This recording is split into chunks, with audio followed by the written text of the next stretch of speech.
Šīs nemitīgās izglītības pārmaiņas rada hausu, satraukumu, neapmierinātību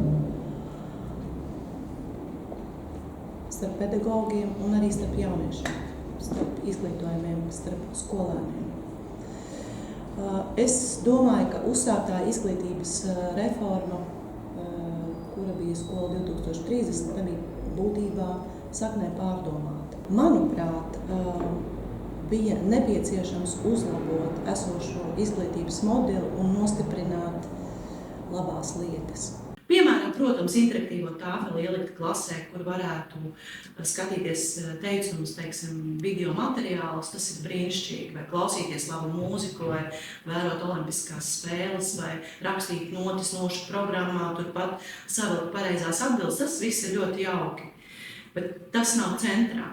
Centrā mūzikā ir muzicēšana, sportā sportošana, droši vien literatūrā lasīšana un valodā tā ir varbūt arī runāšana un rakstīšana. Attālinātā mācīšanās cilvēku iegrožo, viņu attālina no sabiedrības, viņš kļūst vientuļš, viņš nesocializējas, viņam nav draugu.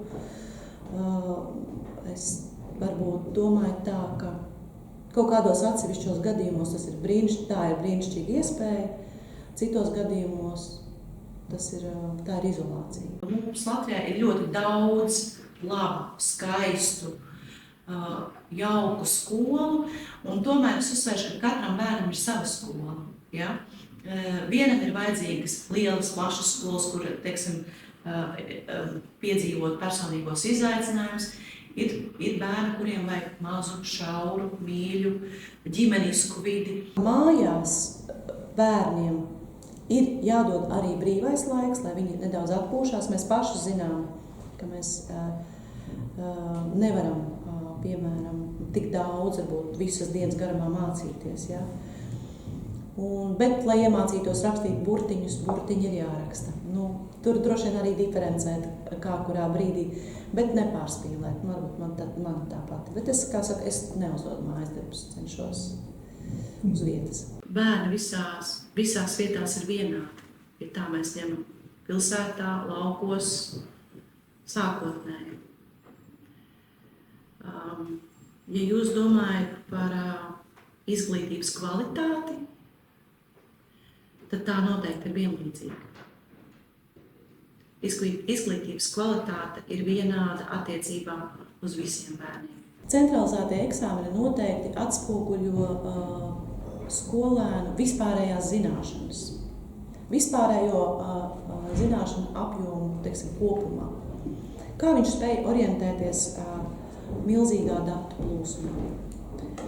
Tas ir arī domāšanas jautājums katram audzēknim atšķirīgi. Cik viņš spēj atcerēties, kā viņš iegūto informāciju prot lietot. Vai mums vajag tik daudz centralizētos eksāmenus? Domāju, ka nē. Domāju, jā, ka var būt eksāmens, bet nedomāju, ka vajadzētu visu centralizēt. Es esmu par to, ka 9. klasē varētu būt kāds 1 vai 2 eksāmeni, kurus uzticēt labot skolas pašiem skolotājiem, lai viņi redzētu, ko jaunieši prot, ko audzēkņi prot, kādas ir viņu zināšanas un prasmes, lai izdarītu atgrieznisko saiti. Man ir brīnišķīga pieredze bijusi ar ļoti gudriem vecākiem, kuriem bērniem slikti iet, bet viņi neiejaucas. Ja? Viņi atnāk, izrunā, konstatē kaut kādas problēmas, bet viņi ļauj tam bērnam pašam tikt ar tām problēmām galā. Bet ir vecāki, kuri spēr vaļā durvis un vaino visus citus ārējos apstākļus, ka vainīgs ir skolotājs, klases biedrs vai, valdība. Ja?